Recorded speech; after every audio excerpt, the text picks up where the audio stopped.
Cybersecurity has become a key concern for organizations of all sizes in today's digital world. Through the field may be vast, there are many underrated practices that can help companies leverage the strengths of cybersecurity to gain a competitive edge. For our fireside chat on building resilient organizations, effective cybersecurity practices for businesses, I would like to call on stage Aastha Singh, QA Manager and Product Owner at BeyondTrust and Florian Abeln, CEO of Securenication GmbH, to share an expert analysis of the topic and give us some great strategies to lead the cybersecurity front. Please give them a round of applause. Hi. Wow, what a beautiful looking audience this morning, huh? So it's like a chat now, Aastha. We can talk about whatever we want to talk. Yeah, sure. So welcome, cybersecurity. No? Okay. Just checking my mic. Yeah, mic check. All right, 1, 2, ready. 3. 1, 2, 3. So I think before we start about talking cybersecurity, resilient organizations, process-wise, technical-wise, I think we should start to introduce ourselves to the audience. Aastha, would you like to start? Sure. Thank you. Hello, everyone.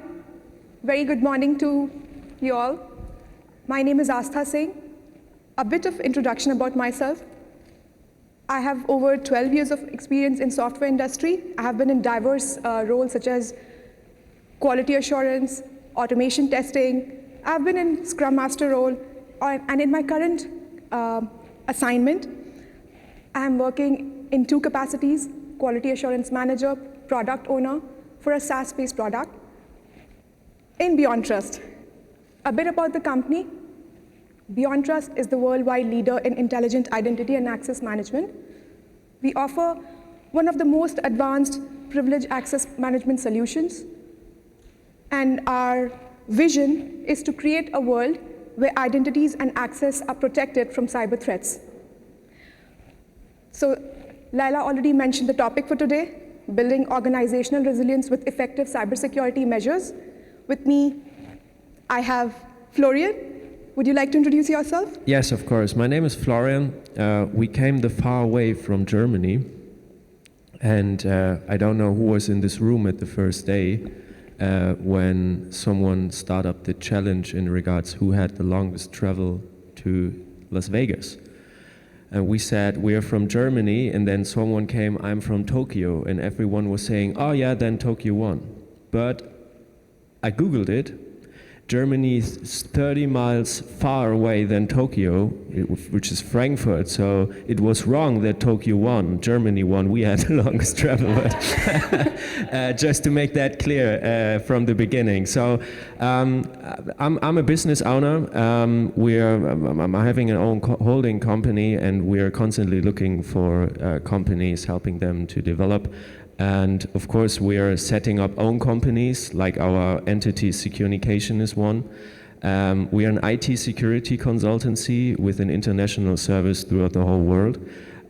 We are hiring and having our own experts, helping our customers by building up their own resilient security organizations, building up information security management systems, doing pen testing services for our customers, or in general helping them building human awareness or human firewall. So there are a lot of topics, I think, which quite fit good into our today's discussions, which is about resilient organizations. And I think if you talk about resilient organizations, first of all, we should start to define resilience in regards to cybersecurity. So, Aastha, when you see building resilient organizations and effective cybersecurity, when you saw the topic, what was the first thing that came into your mind by saying what's important, or what's the definition of a resilient organization? That's a very interesting question. I think whenever I look at a topic, first I try to understand why is it needed, right? The big question, why? Why do we need resilience in any organization, right? So look at the data. I mean, I don't have to code, but still, like there are 2,200 attacks every day. This is not me quoting. It's based on the analytics firm Gartner, which also breaks down to one attack every 39 seconds. It's huge. It's scary. So why do we need resilience? There lies the answer. Because if there's a cyber attack, the organization needs to recover quickly and restore its position. And benefits would be what? Financial losses? We don't want that. It's a big setback to the company and the customers. So organizational resiliency is where cybersecurity meets business continuity. So that's how I would define it. Yeah, very true. And I think one of the biggest problems is, if you look now into the room, yesterday, the first day, we were talking about AI, huge technology things. We were talking about the great effectiveness of artificial intelligence. We were talking about how IT and data will help us in our everyday life. Day 3, 9 a.m., cybersecurity, no one is in this room. So this is one of the biggest motivational problems in regards to IT. Cybersecurity is always the part where no one is really interested when it comes to business reasons. And we as cybersecurity enthusiasts, which you are, I am, we always have to fight for our opinion and say, we are not there to hinder you in your business. We are here to help you in regards to keep your data trusted and to keep your data in your space. So this is about resilient organizations. And I think within the next half an hour, we will come to the point that we have to say, all right, if you talk about resilient organizations, you have to talk it on a technical way and you have to talk it about the people way. Because I think what we all agree is that IT is people business. You have to, of course, the technology, but in the end, there are people who runs the systems. So it's about people and people business. If you think, Aastha, about how you could split it, do you have experience, or what was your experience within the last 5 to 10 years, how you could talk about technological things in regards to resilient organizations and the people thing in your business? What came into your mind in regards of that? Again, another very interesting question. I think I would break this into two parts. There's an attack. There's a left side of it, which is the prevention phase, where we try to incorporate security measures, not at one stage, but different stages. And there's a right side of the attack, which is the resiliency phase, how quickly an organization can recover, right? So if I have to take the left side, I would give an example from product development aspect. So the security measures should be adopted from the early stage of requirement gathering and design phase.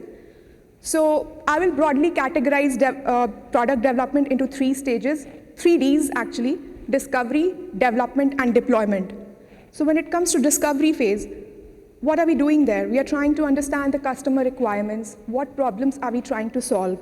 And we are doing this together for people from product management, design, and technical side. They come together to come up to a solution. They come up to form a solution. Okay, what are we doing? How are we solving customer needs?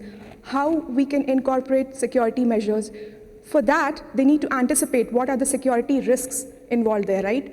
So that's something which, when the conversation happens, that's really good, right? So we are kind of trying to come up with a solution there. Then second comes the development phase. When we move to development phase, that's where developers start coding. Without getting into too much technical details, I'll just mention, like, as an example, are we trying to have right static analysis tools while running the code, while having right checks, vulnerability checks, scans for every PR, pull request when the dev is merging the code to main?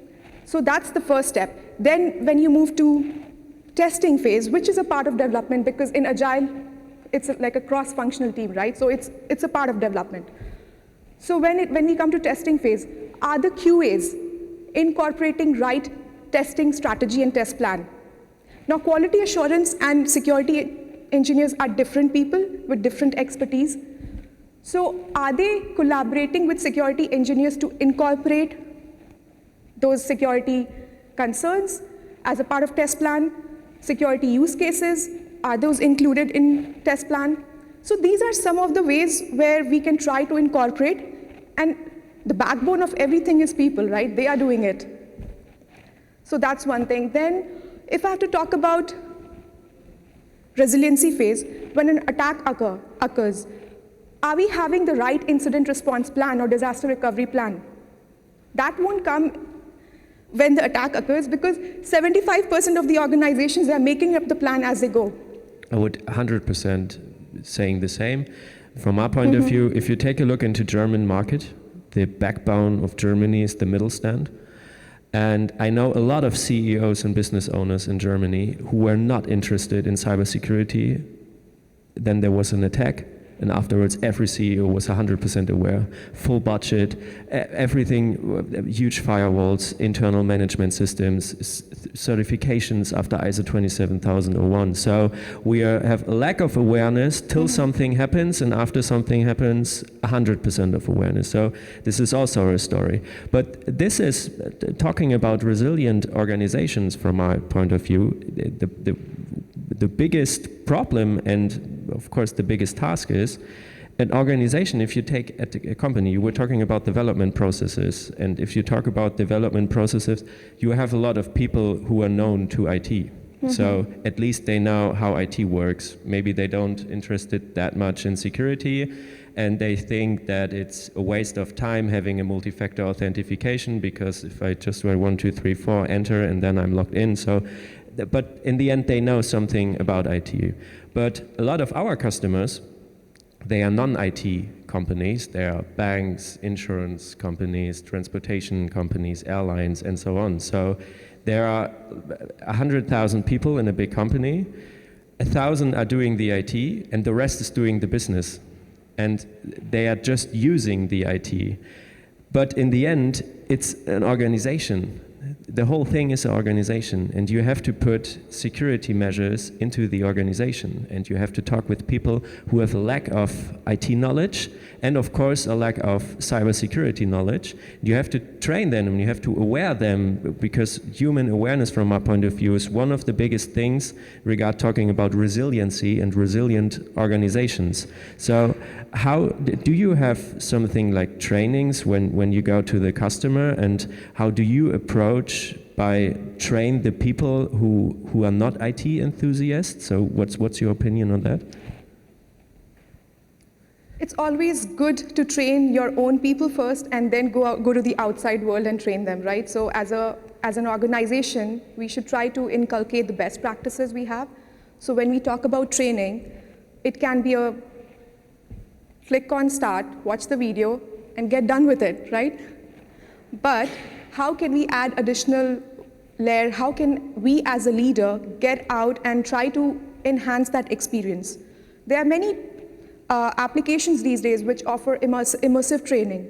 So if we can have the employees included in that scenario use case, then we can try to make them understand what's the real concern. So as a pilot program, BeyondTrust has offered immersive training, and it's just launched actually last month. So I'm really looking forward to it. And the training is for every person and every employee, doesn't matter which background he has? Yeah. Great, all right. So then you really start up building resilience from the bottom, and you can start, because this is, from our point of view, this is what it's all about. You can have the best IT security measures implemented in your company, and then there's this one guy clicking on the phishing link. Which is, from our point of view, you see it always on LinkedIn or somewhere else, because it's a little bit, I don't know, not 100%, because if you have good IT security measures, this phishing mail would even end up maybe in his postbox. So this is a little bit artificial from our point of view. But imagine, this is, I think, one of the most problems and one of the biggest fears we cybersecurity experts are afraid of, to be honest. But I would like to talk about a different topic in regards to the Can I ask you a question? Of course, please. I'm very interested to know what you are what best practices you have incorporated in Securenication. I would be very interested to know. Well, Securenication itself, we are a process-orientated cybersecurity consultancy. So, first of all, customer happiness is our main goal. It doesn't matter if we're doing cybersecurity services, having a restaurant, a hotel services. So, we are a supplier. So, in the end, the goal of the customer is our goal. Now we are at Securenication, of course, a cybersecurity or information security consultancy, and we are very often hired when it comes to implement management systems for information security. One of our biggest beliefs is that in an organization where technical measures and technical implementations are on a very high level or very mature, you need in the end a same information security management system to, first of all, put all the requirements and all the implementations into the whole organization.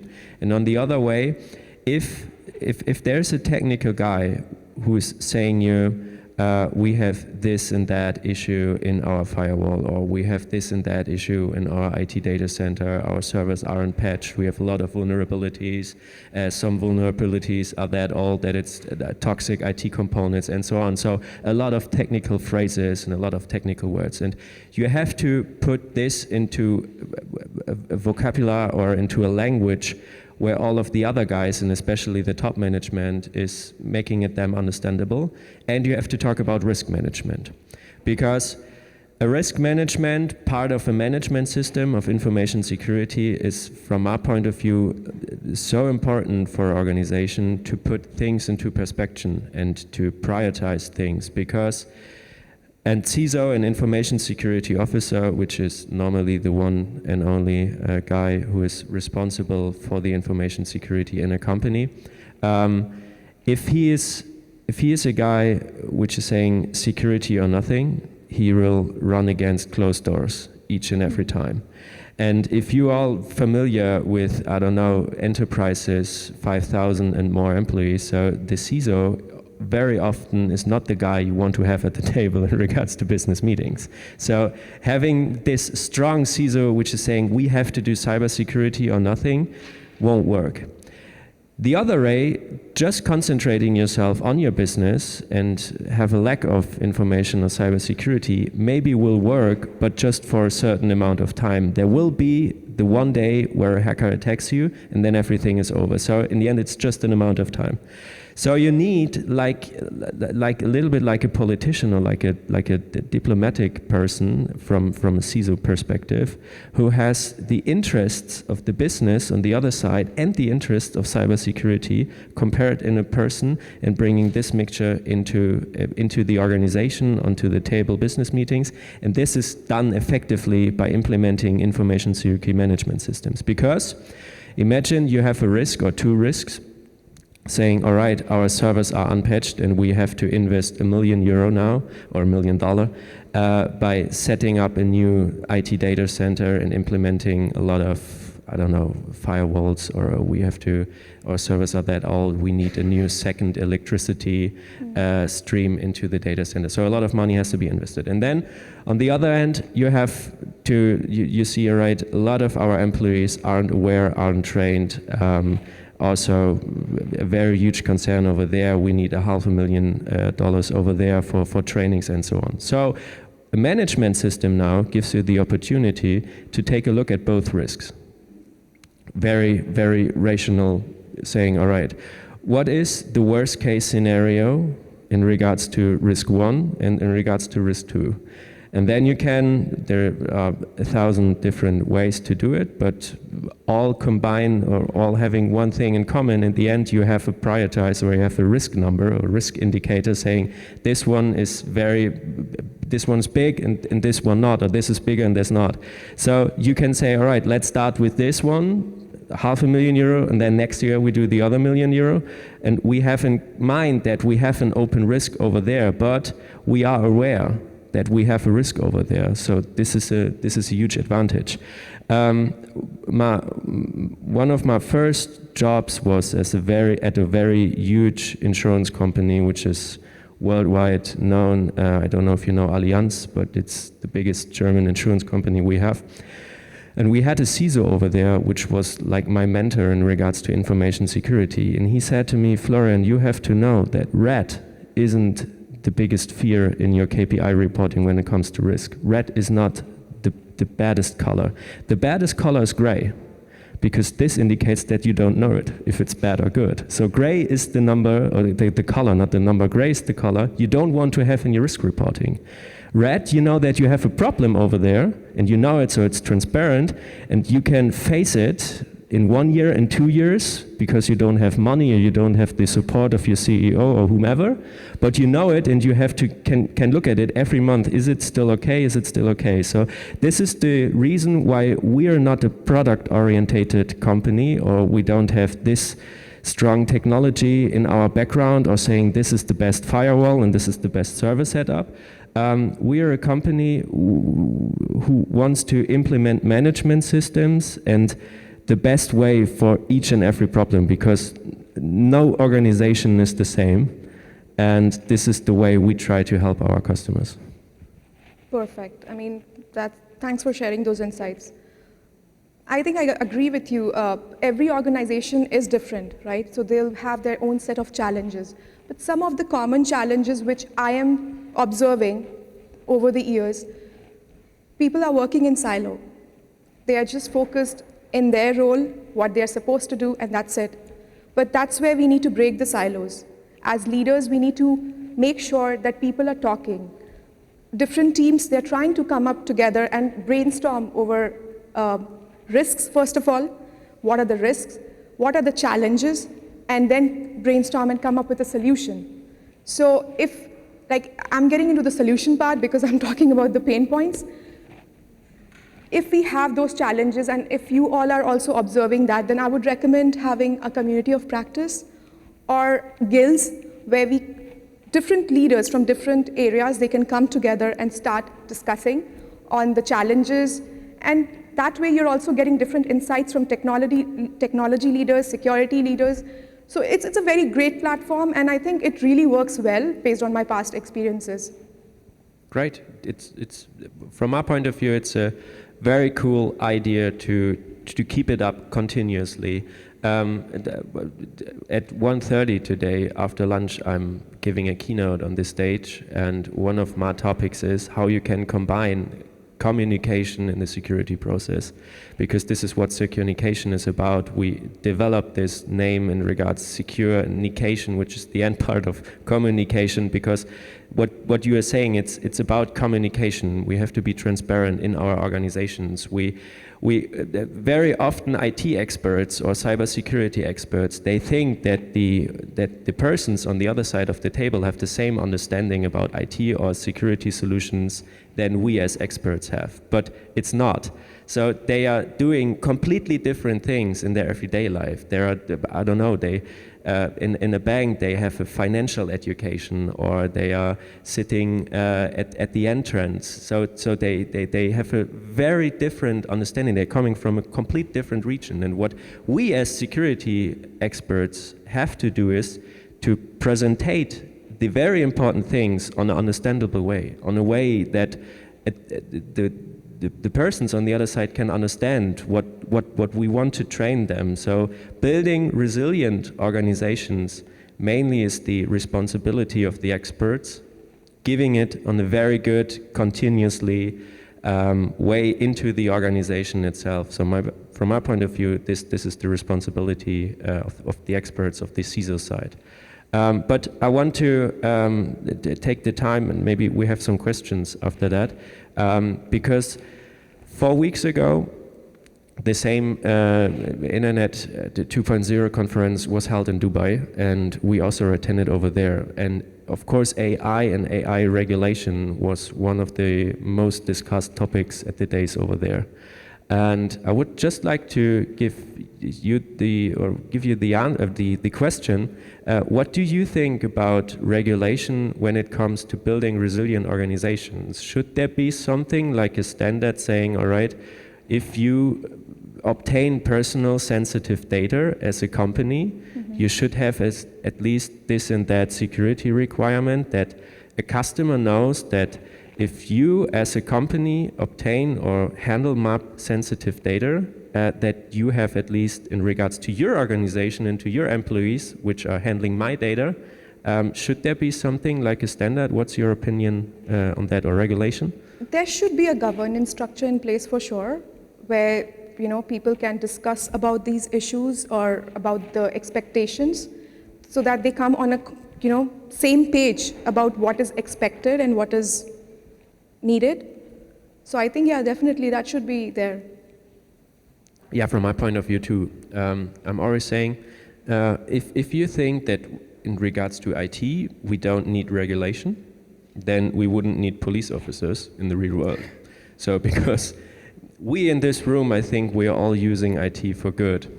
But we know that there are a lot of people who are using IT for bad things. Otherwise, we wouldn't have, as you phrased it, yes, in the first minute, every 39 seconds, a successful IT attack on every company around the world. So we need this part of minimum regulation, that our customers and you as a personal individual being know that if I give my data, my personal data, to a company, I can be sure that they handle it in a very trustworthy way. Yeah.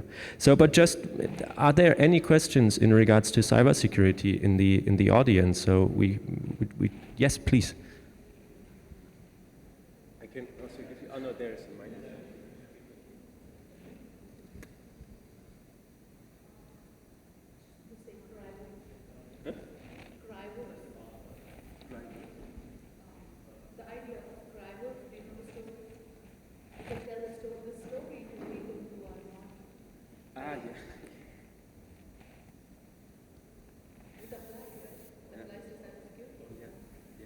Hello? Perfect. All right. Yeah, so just to give you my background, I am not a cybersecurity specialist, but I am the chief digital operations officer at my organization. So how we handle security is we look at things like standard operating procedures, internal controls, obviously, having somebody at the table, having a conversation about risk throughout the process, because I don't think anybody can sit here and say, oh, that's that person's job. Yeah. Everybody has a responsibility to get involved. And I think one of the things that's really important is, I really liked what you said about the round table piece, but outside of that standard, internal controls, standard operating procedures, quality testing when you're bringing in a new piece of software and things like that, what other ways you can to sort of be mindful of the risk without letting that risk take over? Because in the same token, my specialty when I was younger was search engine optimization. And so I got involved with bot management, server side. And so my role would often intersect with a cybersecurity specialist when we were dealing with DDoS attacks to take down websites. And what would happen is we'd throw up the firewall, block all bots, but then we'd end up blocking Google, which is a typical issue. And so we had to sit there and change our protocols to look at when does Google usually come. Because even if you do a reverse lookup, Google doesn't always crawl on a published IP. And a lot of these people that come in and do attacks will try to mimic Googlebot for you. So we would have greater discussions of, okay, Google understands we do a pricing batch update at midnight. So we typically get a crawl between 2 to 4 a.m.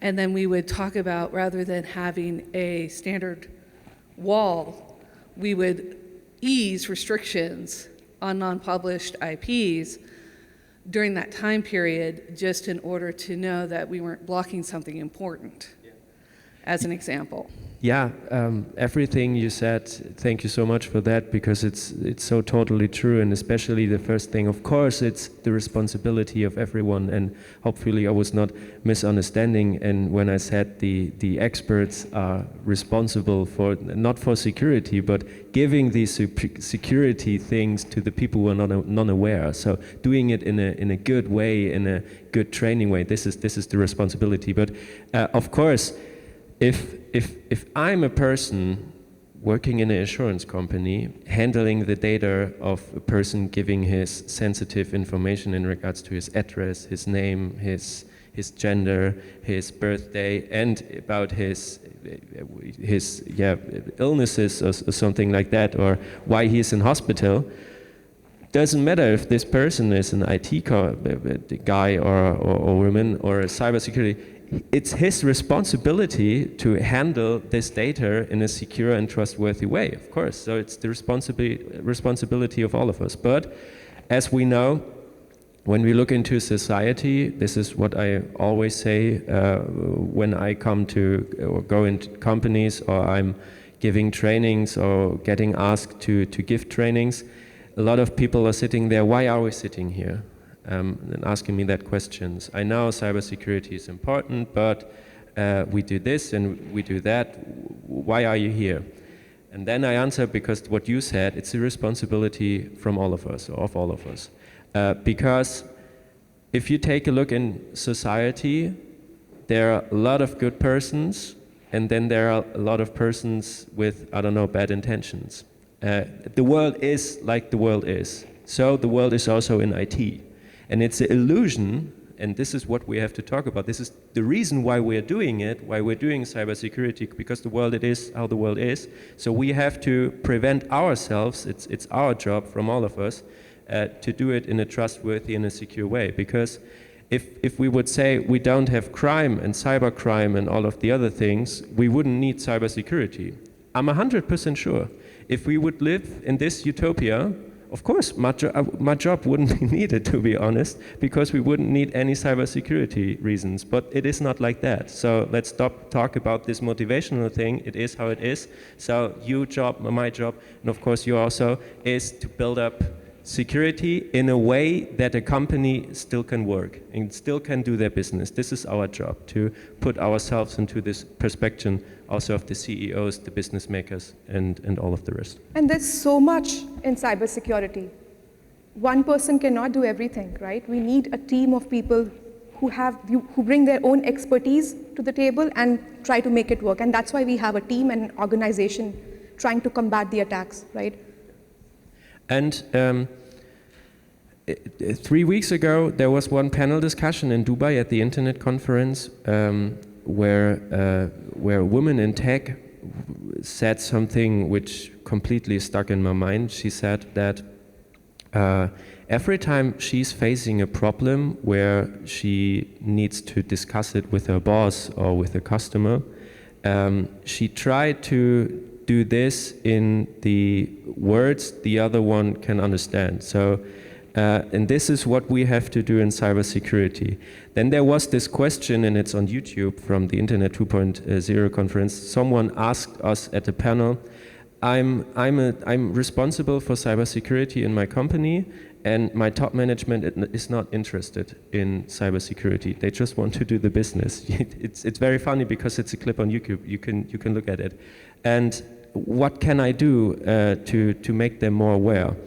And the answer was, without the top management standing behind cybersecurity and resilient organizations will never work in any company where the top management is not interested in cybersecurity. So for all the top managers in this room, please stand behind cybersecurity. First message. Second message, if you think that the persons on the other side of the table, the business makers, and you are there as a security expert, try to understand the problems from the business. Because they have the pressure in regards to their customers, they have the pressure that they need to deliver the revenue stream, they have the pressure that reputation in regards to the products for the customers is very important, and then you are sitting there as a cybersecurity guy saying, all right, the next process will be a little bit more complicated because we have to implement multi-factor authentication, or we need to switch off this plugin in that application because it's not secure. The business guy or woman on the other side will go crazy because they have different pressures. So what we have to do is we have to put ourselves into the perspective on the others, and then we can try to find a better way to talk with each other. So this is, I think, one of my last messages. So Aastha, closing Yeah, words you from pretty much you. summed it well. I would just like to say that there's a saying actually, attack me once, shame on you, attack me twice, shame on me. Yeah. So how we as leaders learn from the mistakes and try to incorporate those learnings. It's not a shame, right? Like if you don't know anything, reach out, just ask people, reach out to the best experts and try to incorporate those practices in your in your business. So I think I would just like to say that. Great. So I see we have 3 minutes left. Are there any questions from the audience? Yeah.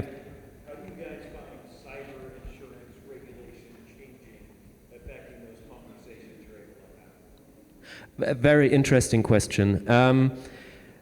The question was, how did the field of cyber insurance changed, maybe, so I translated into a little bit of my word, within the last 10 years, so in regards to the standards and to how's the business itself. So we have a very funny thing about this at the meanwhile in Germany.